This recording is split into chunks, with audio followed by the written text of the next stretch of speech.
Yes, on this topic, as I was preparing the panel, I was thinking I would take the angle of my clients, our clients.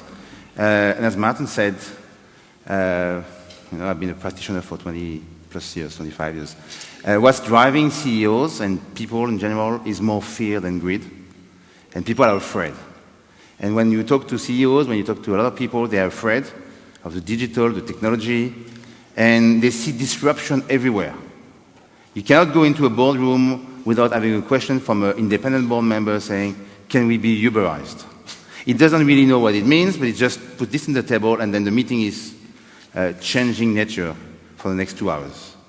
They're all looking at the Google of this world and saying they're using the data, they're coming in my industry, which is insurance, banking, they're going to come into this industry. I mean, the good news is some of these industries are not profitable enough for them to come now, so they will wait, and they're going first for the high-margin businesses. So there's a fear, there's a paralysis, and companies have a challenge to embrace change. And because it's fast, because it's tremendous, because it's deep, and we've seen a lot of bankruptcy. I mean, today we talk about all the unicorn, the startup. 75% of the largest bankruptcy in the world took place in the last 10 years. So as we see a lot of new things, there are a lot of companies collapsing, older companies, and so on. And what our clients don't see is, and this is the human, we think linear. You know, if you've done 1 hour of work, you assume that if you do 2 hours, you do maybe twice more work, but you're getting more productive. The reality is we have technologies, and my panelist mentioned, which are exponential. So it's 1, it's 2, and then it becomes billions, and then you're completely wiped out. So our clients are not always asking the right question. They're asking very linear questions. If you start with technology, they are very much product-centered. When you look at what's happening in the world today around digital, it's a lot around usage, value-centered. So they're not looking at what in Silicon Valley has been called a massive transformation purposes, which is an idea that can change the life of 1 billion people. They're really looking linear. Also because in the world of yesterday, you take 1,000 engineers or 2,000 engineers, you put $100 million, you will get innovation. And you will beat anyone with a mom and pop, on the corner, a small competitor. Today, we are living in a world connected where 2 billion people are looking for new usage, new ideas. And this is why we get companies like Airbnb, like Uber. I mean, everyone in this room, I'm sure, taking your shower or in the morning or in the evening around a glass of wine, has been thinking, why not me? I could have invented this. You know? This is simple. And it's true. It's finding a usage and just scaling it. And I think this is what our clients are facing as a challenge on the technology side is their scale and sheer size is not a competitive advantage anymore. That's why I call it light footprint, agility. The second dimension is on top of technology, their organization is heavy, siloed, specialized. In the world of technology, as you automate, volume goes away and only value stays. So your accounting or your finance department ends up with 3 people managing machines. And then they're working with the HR department and so on, so it's better that they work horizontally. We also see a distributed workforce. We see people working permanently from everywhere and anywhere. And many of these people are not even the employee of the company, especially when the new startups. So it's also posing a big question on the role of a manager. It's back to the Peter Drucker. In the past, or yesterday, it was to control. It was to reduce the cost of transaction, because basically you were aligning in a contract, aligning in the objectives, and paying any compensation. It was about vertical hierarchy, process. In the world of tomorrow, we are living in a flat world. We're living in a collaborative world. We're living where most of the people you are managing are not your employees. And you're living, and we did some work with John Remin on the hire, in a world where sometimes the manager has to be elected by his team. And you need to deserve to be the leader. That's really changing the organization. And last but not least on this introduction is culture and attitude. Because we are very much focused on technology. People are trying to follow his organization. But the real topic is we are facing a change of culture. The way people operate relate to the companies, relate to each other, collaborative, sharing economy, crowdsourcing, peer-to-peer, is changing. And that's one of the challenges we are facing with our clients, and we are trying to work on them with this because they're thinking classical. You have to think differently. You have to think through alliances. You have to think through openness. And I think that when we look at the way they are attacking the digital space, they're thinking, okay, I need to have a venture fund because then I can capture the technology. I need to have a lab, fab lab, where bright people are scouting the new ideas. I need to have, I need to have, anyway, an incubator where I can start some companies myself. The reality is this is old-fashioned methods. This is linear thinking as it was in the past. We believe that in the new world, corporate needs to create what we call corporate excubator. Excubator instead of incubator. Because at the end of the day, companies, large corporations have great assets. They know the clients. They have money. They have access to distribution channels. They have access to scientists, labs. So they have everything it takes to get into this new usage. They have two handicaps. The first one is the IT department. I'm sorry for the IT department. Because we did, in the world of pre-machine with process, we did ERPs. So basically, and this is what's struggling our Japanese friends, by doing everything, you know, it's like you're producing a wine which is a perfectly bad wine.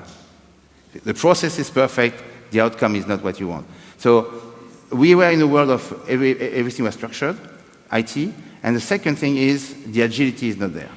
So what we are promoting is what we call the corporate excubator, which is looking at your digital pain point. What are the places in the value-added chain where you have digital challenge, digital incumbent? How you use your strengths combined with a view of the outside to have your own startup factory where you get to control these companies because you have been building them, but you operate in a completely new mindset, with a completely new organization, and a complete openness to technologies. That's what I believe will be the challenges for our clients.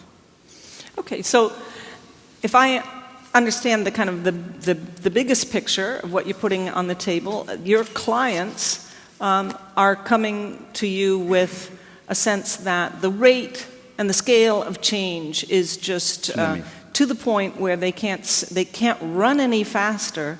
They can't get where they need to go by coming up with new answers. They have to learn to ask new questions.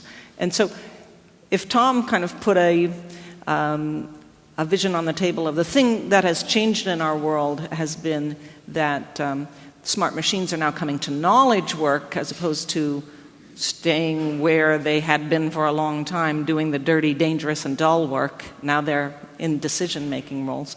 You are painting a picture of an unprecedented kind of rate of change. It's the kind of the VUCA environment.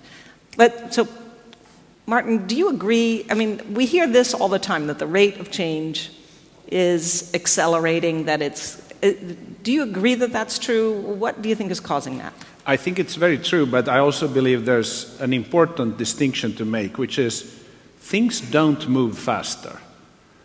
We human beings have brain processes that take exactly the same as before. But what's going away are all the waiting times, meaning it's more immediate, but the real change takes the same time. It takes the same time for a plant to grow up. But there are no waiting times. Everything is immediate. And when we sit with a traditional company or industry, we are used to having waiting times. You know, again, I'll pick on journalists again, if you don't mind. They interview you and then say, I'll publish the article 2 weeks from now. But in today's world, you publish the article the next hour. And we're getting that same immediacy into industry and business, where you don't sit there waiting for things, but things happen immediately. And if you can see that, then you realize that you don't have to be faster. You just need to not sit on things all the time. And when you do that, you can operate as fast as a startup.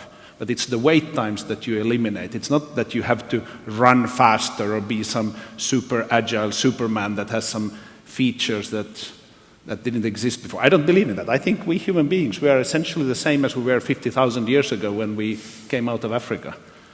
But we had to wait for so much back then. We had to wait for weather to change. We had to wait for the right environment. Now we don't have to wait. We can act immediately. And that immediacy, I think, drives the change, which then leads to the exponential. I loved your presentation. You said so many smart things that I'll have to think about for a long time. Thank you. But it's linked with the exponential. Yeah. Thank you. Tom, do you want to add anything to that? Well, no, I think Martin is right that things are getting much more real time. And one of the counter arguments that sometimes people bring up about this is we all get now kind of real time offers from organizations and real time ads and so on, and they are seldom very impressive, I think it's fair to say. I once received I think it was a Groupon offer to a restaurant that I really love going to, and I started to cry inexplicably because it's such an incredibly rare event that I got something I actually wanted. Somebody was telling me as I was driving to the airport on Tuesday, somebody was telling me that he had recently, I think he was riding his bicycle and he was approaching a restaurant that he was already planning to go to, but he got a message from Google through Google Maps saying, you might want to check out this restaurant and here's the menu for it. So I agree it's been lousy in the past. We haven't done a great job of this real-time work, but we see glimmers of the possibilities there. They're kind of simultaneously impressive and scary, I think, and I believe we're going to see a lot more of that kind of much better automated decision making in the future. Okay, I have to put these two things together, the scale and rate of change and the artificial intelligence specter that you raised earlier, because just to keep you in this doomsday mode, maybe you can say a few things about this intelligence explosion idea that we're supposed to be worried about. Well, yeah. If you know anything about artificial intelligence, it's gone through various peaks and valleys, winters and springs over the decades. Now the great concern is this phenomenon of superintelligence that at some point, and Rise of the Robots is largely about that, the book that Andrew mentioned earlier, this idea that all of the factors are sort of coming together to create a much greater, faster level of learning by machines. We humans are not improving at quite that rate, although it does. I was a little bit worried before I started this research about gene editing and genetically modified organisms. Now I think we need to do everything we can to try to keep up. But it suggests that at some point in the foreseeable future, still maybe 20 to 40 years, there might be this strong artificial intelligence that can do not only narrow tasks, but see the big picture as well, make connections between diverse things, be as creative or much more so than we are as humans. And that, I think, is when we really need to start worrying.